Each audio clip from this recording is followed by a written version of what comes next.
খুবই সতীর্থ, তারপর হচ্ছে কোনো কিছু নাই। বাট আমি তো জানি যে কি কি হয়েছে। আপনাদের মধ্যে সম্পর্কটা কতটা ডিপ ছিল? 9 বছর যদি আপনি যে কারোর সাথে থাকেন, হ্যাঁ, তো এটা তো আসলে খুব বলা বাহুল্য যে কেমন, এটা তো আসলে বলা যায় না যে কেমন ডিপ ছিল না ছিল না। আর বিদেশ যাওয়ার সময় 15 লাখ টাকার মতো আমার কাছ থেকে হচ্ছে নেওয়া হয়েছে, সেই টাকাগুলো তো আমি খাইনি। আমি জানি না তারপর ফেরত দেবে কিনা। বাই এনি চান্স আপনি ছাড়া তার কি আর কোনো বয়ফ্রেন্ড হ্যাঁ। ছিল বাংলাদেশ আর বাংলাদেশের বাইরে? হ্যাঁ, এর আগে একটা বয়ফ্রেন্ড ছিল তার। এই মুহূর্তে কি হ্যাঁ। তার কোনো বয়ফ্রেন্ড আছে? না, লাস্ট বয়ফ্রেন্ড আমি। কারণ আমাদের 9 বছরের একটা রিলেশনশিপ ছিল। ইভেন সে কিন্তু আমাকে 1 মাস আগেও ফোন দিয়ে আমার সাথে সব প্যাচ আপ করতে চাইছে এবং বলা হয়েছে যে যদি কোনো এরকম কিছু হয় তুমি জানি কোনো কিছু না করো। আমি কোনো কিছু করবো না, আমি এবার এখন পর্যন্ত কোনো কিছু করছি না। I would like to request please আমার নামটা ইউজ না করার জন্য। ওনার নাম তো রোজা রহমান, রাইট? না, ওর নাম ছিল উম্মে হাবিবা রোজা, এরপরে রোজা আহমেদ। আমাদের চাইল্ডহুড প্রেম ছিল।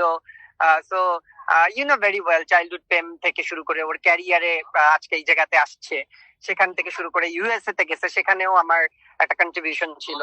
তো সবকিছু মিলিয়ে এটা তো আসলে ভাই মানে এইভাবে তো আসলে বলা যাবে না। আপনিও যদি একটা, আপনি নিশ্চয়ই, আমি জানি না বিবাহিত না অবিবাহিত। আপনি কি মনে করছেন আপনি প্রতারিত হয়েছেন এই ধরনের? অবশ্যই আমি প্রতারিত, আমি প্রতারিত। তারা যে একটা বিবাহ বন্ধনে আবদ্ধ হতে যাচ্ছেন, এজন্য আপনি আসলে কোনোভাবে ব্যথিত কিনা? আমি এইটার জন্য একদমই ব্যথিত না, বিকজ অফ হচ্ছে আমি এই জিনিসটা তো আপনারা তো আজকে জেনেছেন, আমাদের সাথে আমার বাবার স্টোরি হয়তো আপনাদের কাছে জানা আছে। না, আমি ঠিক জানি না। আমি আপনাকে একটা নিউজ পাঠাচ্ছি, তার বাবা কিন্তু আওয়ামী লীগের এই কি বলে যে শীর্ষ সন্ত্রাসীর কাতারে এবং ক্রস ফায়ার হয়েছে। বছরের নাকি রিলেশনশিপ, বাট আমি কনফার্ম দিতে পারি এটা ফেক, কারণ আই হ্যাভ অল। আপনি ম্যারিড কি? না না ভাই, আমি ম্যারিড হবো কিভাবে? আমাকে তো ভাই 9 বছরের ছেঁকা দিয়ে চলে গেছে। তো আমার রিলেশনশিপ ব্রেকের জন্যই সেই রিজনটা ছিল তার। তো আমাকে হচ্ছে গিয়ে তো এই মানে ব্যথিত, মানে ধরেন আপনি যদি জানেন যে আপনার সাথে একটা চিট করা হয়েছে, হ্যাঁ, তো সেই জিনিসটা হচ্ছে 9 বছরের আজকে তার ক্যারিয়ারের পেছনে বলেন, ইনভেস্টমেন্ট বলেন, সবকিছুতে। তো যখন আমি সাডেনলি শুনছি তখন ব্যথিত হয়েছি। খুবই ধুরন্ধর একজন নারী, আমি তার সম্পর্কে বাজে কথা বলতে চাই না। এবং আরেকটা জিনিস আপনাকে বলে দিই, তারা ফলাও করে প্রচার করছে যে নিউ ইয়র্কের কি বলে ম্যানহাটন না কি জানি, সরি নিউ ইয়র্কের না ম্যানহাটন না, নিউ ইয়র্ক ইউনিভার্সিটি থেকে সে কসমেটলজির উপর ডিগ্রি লাভ করেছে। হ্যাঁ, আমি আপনাকে আজকে এই জিনিসটা বলি, আপনি তো একজন সাংবাদিক, আমি নিজেও পড়াশোনা করেছি সাংবাদিকতা বিভাগে, আপনি একটু অনুসন্ধানী করে নিবেন।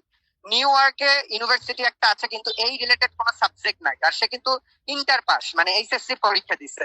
সো এই বাংলাদেশের এইচএসসি পরীক্ষা দিয়ে ওই জায়গায় ইউনিভার্সিটিতে ভর্তি হওয়া সম্ভব না। হ্যাঁ, সো এই মিথ্যাচারটা কিন্তু করে যাচ্ছে। সো আপনি আমাকে একটু দেখান, আমি ওই ওয়েবসাইট সহ পাঠাইছি, এই সাবজেক্টই তো নাই নিউ ইয়র্ক ইউনিভার্সিটিতে। এরকম কোন সাবজেক্ট থাকে নাকি কসমেটলজির উপর এই আন্ডারগ্রেড? আর আপনি ইন্টার পাস করে গিয়ে এমনও তো হতে পারে যে আপনি লাস্ট যখন জেনেছেন তারপরে ইনক্লুড হয়েছে সাবজেক্টটা, এমন তো হতে পারে। ভাই আমি তো আজকে জেনেছি, আমার সাথে তো ভাই আমার সাথে তো তার 4-3 মাস ধরে কমিউনিকেশন অফ। হ্যাঁ, তো আপনি তো মানে অবশ্যই তো নিজস্ব কোনো ডিগ্রি নিয়ে বাদই দিলাম। সো ডিগ্রি বাদেও তো হচ্ছে গিয়ে লাগে ভাইয়া, সেটাও আপনারা আনতে পারেন তো, যে এই জিনিসগুলো কেন মিথ্যাচার, মানে আমার কথা হলো যেটা সত্য সেটাকে সত্যতে আনেন, যেটা মিথ্যা সেটাকে মিথ্যাতে আনেন। বলেন না তাহলে আপনারা চান না কেন যে না ঠিক আছে তাহলে যে আপনি ডিপ্লোমাটা করছেন সেটার একটা প্রুফ দেন, ইউনিভার্সিটির সাথে আপনারা কন্ট্যাক্ট করেন। সেই এই জিনিসগুলোতে অনেক লুফলস আছে, আর তারা যেভাবে ফলো আপ করতেছে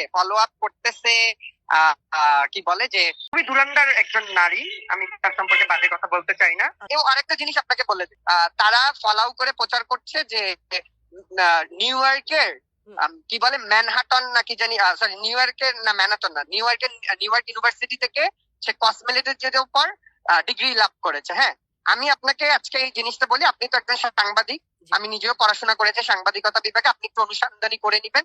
নিউ ইয়র্কে ইউনিভার্সিটি একটা আছে কিন্তু এই রিলেটেড কোনো সাবজেক্ট নাই, আর সে কিন্তু ইন্টার পাস মানে এইচএসসি পরীক্ষা দিছে। সো এই বাংলাদেশের এইচএসসি পরীক্ষা দিয়ে ওই জায়গায় ইউনিভার্সিটিতে ভর্তি হওয়া সম্ভব না। হ্যাঁ, সো এই মিথ্যাচারটা কিন্তু করে যাচ্ছে। সো আপনি আমাকে একটু দেখান, আমি ওই ওয়েবসাইট সহ পাঠাইছি, এই সাবজেক্টই তো নাই নিউ ইয়র্ক ইউনিভার্সিটিতে। এরকম কোন সাবজেক্ট থাকে নাকি কসমেটলজির উপর এই আন্ডারগ্রেড? আর আপনি ইন্টার পাস করে গিয়ে এমনও তো হতে পারে যে আপনি লাস্ট যখন জেনেছেন তারপরে ইনক্লুড হয়েছে সাবজেক্টটা, এমন তো হতে পারে। ভাই আমি তো আজকে জেনেছি, আমার সাথে তো ভাই আমার সাথে তো তার 4-3 মাস ধরে কমিউনিকেশন অফ। হ্যাঁ, তো আপনি তো মানে অবশ্যই তো নিজস্ব কোনো ডিগ্রি নিয়ে পড়ছেন।